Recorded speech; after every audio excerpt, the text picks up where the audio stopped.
Big or small, all accomplishments should be celebrated. Why? Because they are transformative. Stick with me today, and we're going to talk about celebrating our wins.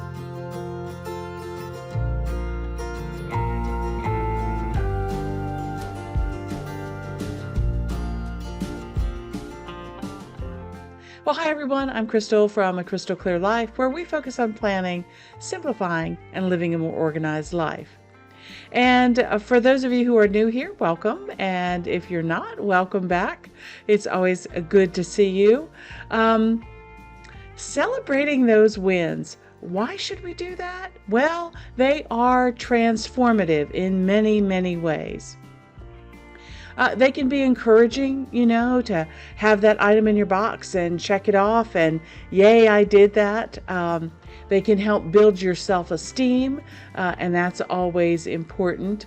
They can be a record of your accomplishments if you need them for, asking for a raise or asking for a promotion or simply putting on your resume the things that you have accomplished.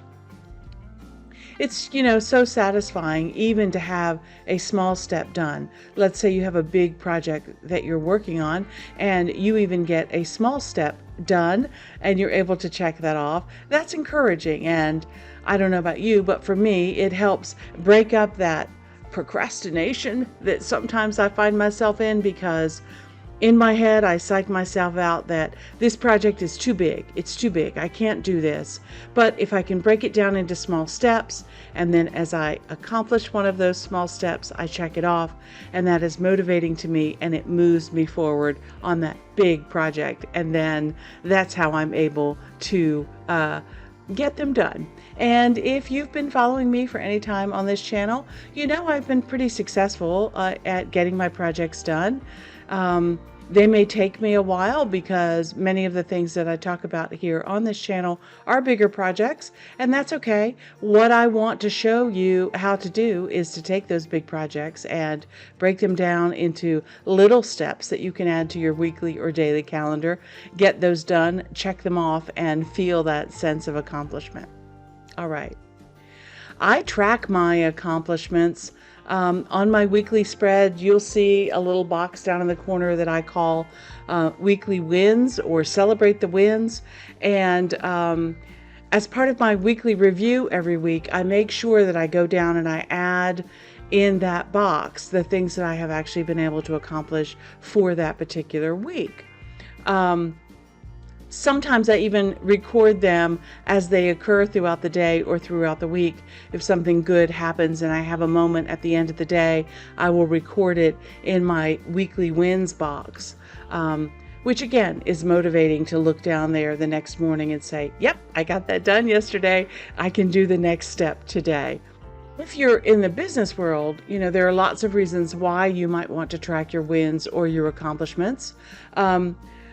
Many companies have quarterly reviews or annual reviews, and if you are keeping track of your accomplishments or your wins every single week as you're doing your daily review, when it comes time to do your annual review or your quarterly review, you have that information readily available to you, and it's much easier to then write out that list or that document to talk to your supervisor about. Another reason that you might want to do that is, let's say you are putting together your resume because you're looking for a new job or you're looking to return to the workforce, and you want to be able to have those things in front of you, because sometimes it's easy to forget that you got, a letter of congratulations for doing something, or you received a service award for volunteering for something. Those little things can slip through the cracks sometimes. So it's nice to have all of your wins in one place to help you remember things that you can add to your resume. So that's always a good thing, okay?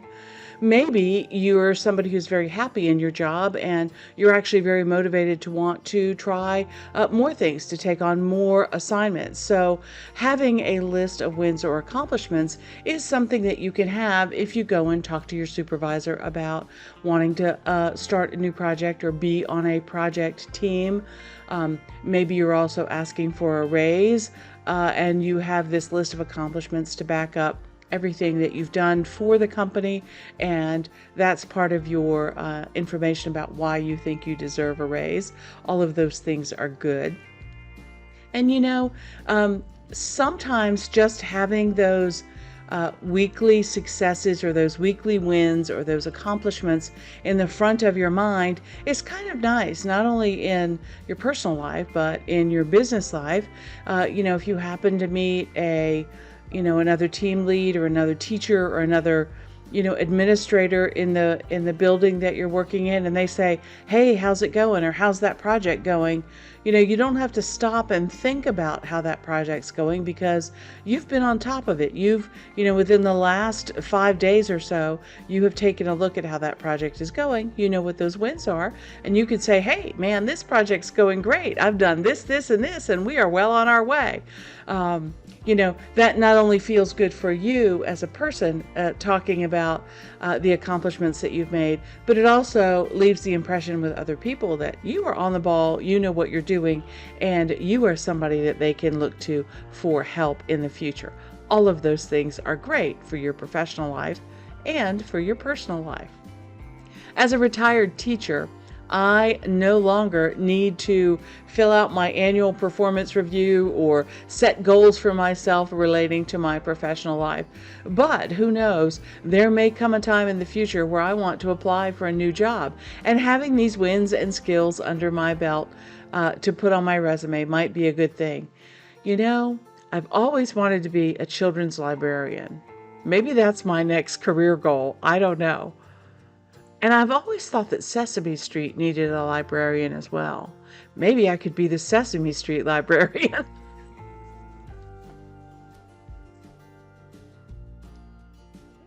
Oh.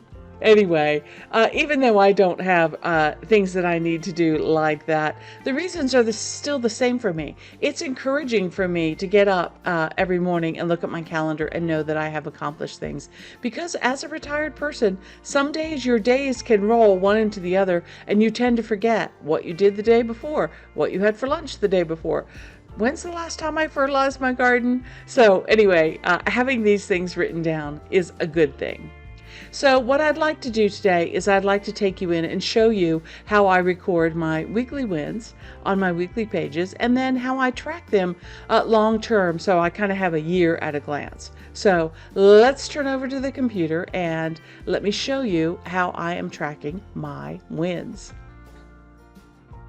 You can see here on my computer screen that I have a page called 2022 Wins.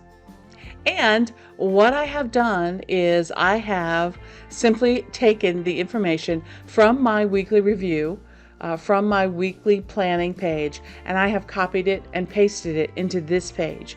So if I look at my 2022 wins, you can see here I have my January with my cute little penguin. That was my theme for January. And I have listed a number of the things that I accomplished in January.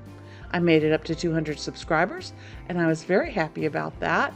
I am on my way close now to 500 subscribers, and I'm really excited about that. I'm happy that so many people are watching. And if you haven't subscribed yet, I would like to encourage you to subscribe.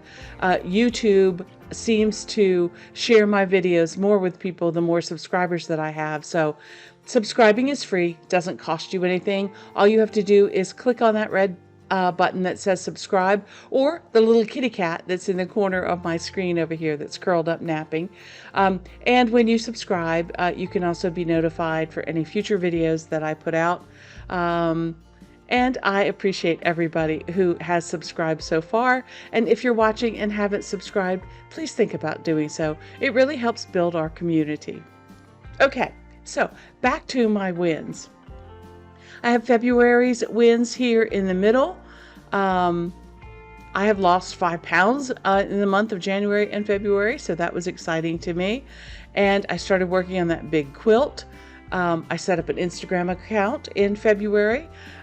Moving on to March, You see, I got the quilt top done for my nephew's graduation, and I found a rug for the deck. I know that seems like a small accomplishment for some people, but I have been looking for a long time for the perfect rug for the deck, and I finally found it. So I was very happy about that.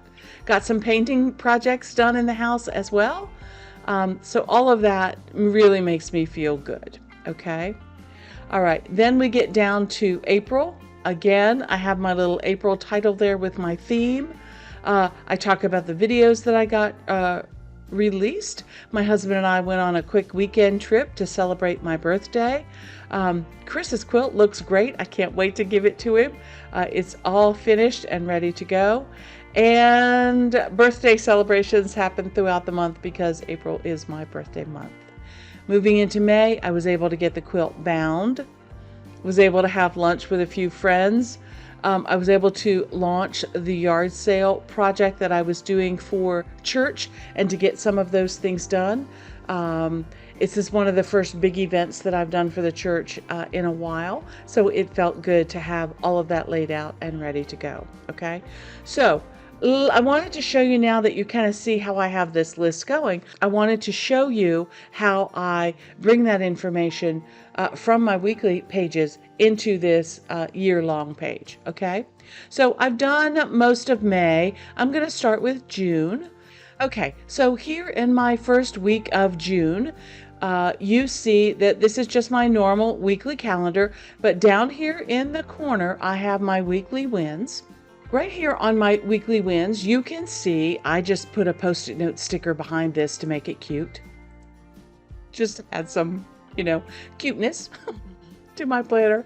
But what I really have here is I really have a table. It is a 1-column, 3-row table.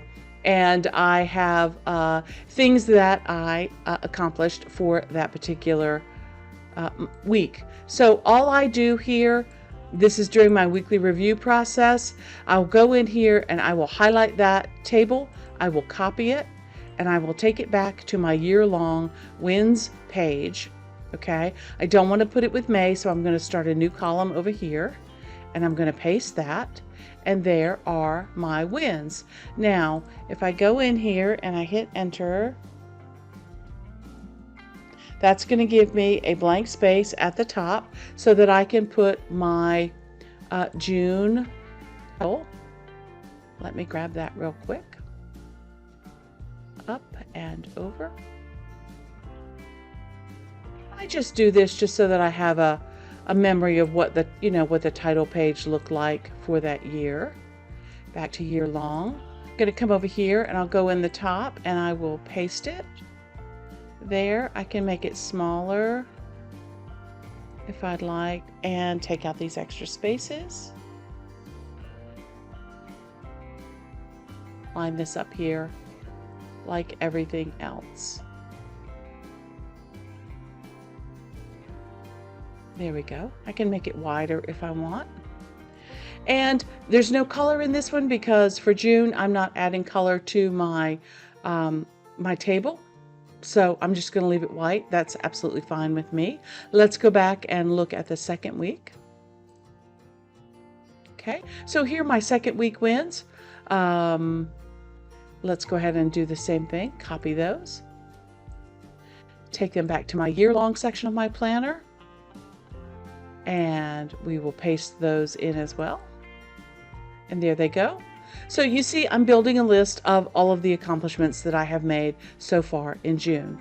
I think this is a fabulous way to keep track of all of the things that you have accomplished throughout the year. It, number one, helps you take a look at your goals at the end of the year or the end of the quarter or, the end of the half year, whenever you happen to do that.